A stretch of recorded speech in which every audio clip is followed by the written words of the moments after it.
ಎಲ್ಲರಿಗೆ ನಮಸ್ಕಾರಗಳು.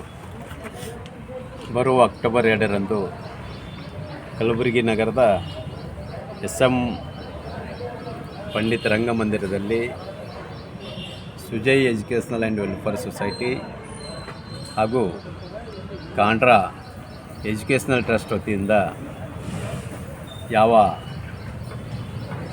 ಉತ್ತಮ ಶಿಕ್ಷಕರೆಂದು ಸಮಾಜದಲ್ಲಿ ವಿದ್ಯಾರ್ಥಿಗಳು ಮತ್ತು ಪಾಲಕರು ಗುರುತಿಸುತ್ತಿರುವ ಶಿಕ್ಷಕರಿಗೆ ನಾವು ಕಲಿಕಾ ಸ್ನೇಹಿ ಪ್ರಶಸ್ತಿ ಪುರಸ್ಕಾರವನ್ನು ನೀಡಿ ಅವರನ್ನು ಗೌರವಿಸುವ ಕೆಲಸವನ್ನು ನಾವು ಮಾಡುತ್ತಲೇ ಬಂದಿದೆ.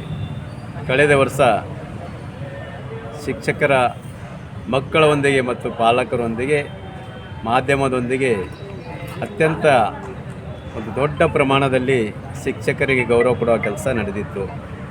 ಏಕೆಂದರೆ ಶಿಕ್ಷಕರಂದರೆ ಈ ಸಮಾಜದಲ್ಲಿ ಒಂದು ಗೌರವವಾದ ಸ್ಥಾನ ಹೊಂದಿರುವ ವ್ಯಕ್ತಿಗಳಾಗಿರ್ಬೋದು.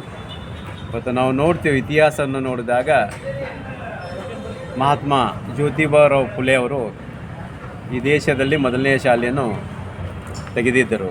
ಆ ಶಾಲೆಯಲ್ಲಿ ಶಿಕ್ಷಕರು ಯಾರೆಂದರೆ ತಮ್ಮ ಮಡದಿಯಾದ ಗೌರವಾನ್ವಿತ ಶ್ರೀಮತಿ ಸಾವಿತ್ರಿಬಾಯಿ ಫುಲೆ ಅವರು. ಅವರ ಪೂರ್ವದಲ್ಲಿ ಶೇಖ್ ಫಾತಿಮಾ ಅವರು ಈ ಶಿಕ್ಷಕರ ಗೌರವಕ್ಕೆ ಪಾತ್ರರಾಗಿದ್ದಾರೆ. ಜೊತೆಗೆ ಇವತ್ತೇನು ನಾವು ಸಂವಿಧಾನ ಬಂದ ನಂತರ ಶಿಕ್ಷಣವನ್ನು ಶಿಕ್ಷಕರಿಗೆ ಕಾನೂನು ನಿಯಮದಡಿಯಲ್ಲಿ ಒಂದು ಏನು ನೇಮಕಾತಿ ಮಾಡ್ಕೋತೀವೋ ಅಂಥ ಶಿಕ್ಷಕರು ಇವತ್ತು ನಮ್ಮ ಮಧ್ಯದಲ್ಲಿದ್ದಾರೆ. ಅವರು ಕೂಡ ಯಾವ ಜ್ಞಾನದಿಂದ ತಮ್ಮ ಜ್ಞಾನವನ್ನು ಇನ್ನೊಬ್ಬರಿಗೆ ದಾರಿ ಎರೆಯುವ ಕೆಲಸ ಮಾಡ್ತಿದ್ದಾರೆ. ಅಂಥರಲ್ಲಿ ಒಳ್ಳೆಯವರನ್ನು ಏನು ನಾವು ಡೆಡಿಕೇಟ್ ಅಂತೀವಲ್ಲ, ತಮ್ಮದೇ ಆದಂಥ ಒಂದು ಬುದ್ಧಿಯನ್ನು ಮಕ್ಕಳಿಗೆ ದಾರಿ ಎರೆದು ಅವರ ಬುದ್ಧಿಯಿಂದ ಅವರನ್ನು ಒಂದು ಪ್ರತಿರೂಪ ಅಂತೇಳಿ ಸಮಾಜಕ್ಕೆ ಬಿಟ್ಟು ಹೋಗ್ತಾರೆ. ಅಂಥ ಶಿಕ್ಷಕರು ನಾವು ಗೌರವಿಸುವ ಕೆಲಸವನ್ನು ನಾವು ಮಾಡ್ತಿದ್ದೇವೆ. ಅದಕ್ಕಾಗಿ ಇವತ್ತು ನಾವು ಬೆಳೆದದೆಲ್ಲ ಶಿಕ್ಷಕರಿಂದಿದೆ. ಈ ದೇಶದಲ್ಲಿ ಉನ್ನತ ಸ್ಥಾನದಲ್ಲಿರ್ಬೋದು ಅಥವಾ ಮಿಲಿಟ್ರಿ ಸರ್ವಿಸ್ದಲ್ಲಿರ್ಬೋದು, ರೈತರಾಗಿರ್ಬೋದು, ಅನೇಕ ಹುದ್ದೆಗಳಲ್ಲಿ ಇವತ್ತು ಏನಾದರೂ ಇದ್ದಾರೆ ಅಂದರೆ ಅದು ಶಿಕ್ಷಕರಿಂದಲೇ ಅಂತ ನಾನು ಖಂಡಿತವಾಗಿ ಹೇಳ್ತೇವೆ. ಯಾಕಂದರೆ ಅವ್ರಿಗೆ ಕೊಡೋಂಥ ಗೌರವ ಪ್ರತಿಯೊಬ್ಬರು ಕೊಡಲೇಬೇಕು. ಇವತ್ತು ನೀವು ಬೇರೆ ಯಾವುದೇ IAS ಅಧಿಕಾರಿ ಬಂದರೂ ಅಷ್ಟು ಗೌರವ ಇರೋಲ್ಲ.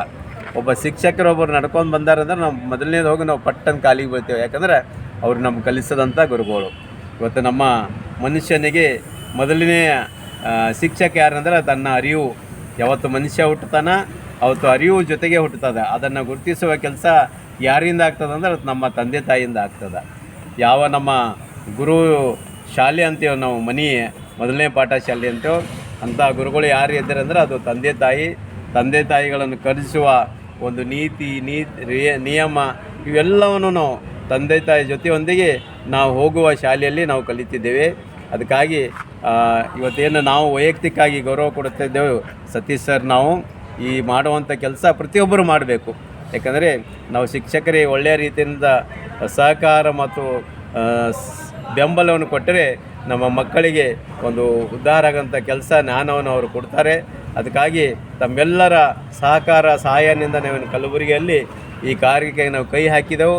ತಾವೆಲ್ಲರೂ ಬೆಂಬಲಿಸಿ ನಮ್ಮನ್ನು ಇನ್ನೂ ಹೆಚ್ಚಿನ ಒಂದು ಶಕ್ತಿಯನ್ನು ಕೊಡಬೇಕು. ಯಾಕಂದರೆ ಒಳ್ಳೆ ಕೆಲಸ ಮಾಡೋಕ್ಕೆ ಅಂಥ ಸಂದರ್ಭದಲ್ಲಿ ನಾವು ಕೂಡ ಇವತ್ತು ನಾನು ಮನವಿ ಮಾಡ್ಕೊತೀನಿ, ಕಲಬುರಗಿಯ ಎಲ್ಲ ಸಮಾಜ ಬಾಂಧವರು ನಮ್ಮ ಕಾರ್ಯಕ್ರಮಕ್ಕೆ ಬನ್ನಿ ಮತ್ತು ನೀವು ನಿಮ್ಮ ಜೊತೆಗೆ ಒಂದು 4 ಜನ ಕರ್ಕೊಂಬಂದು ಶಿಕ್ಷಕರಿಗೆ ಗೌರವ ಕೊಡೋಂಥ ಕಾರ್ಯದಲ್ಲಿ ತಾವು ಭಾಗವಹಿಸಬೇಕಂತೇಳಿ ನಾನು ಮನವಿ ಮಾಡ್ಕೊತೀನಿ.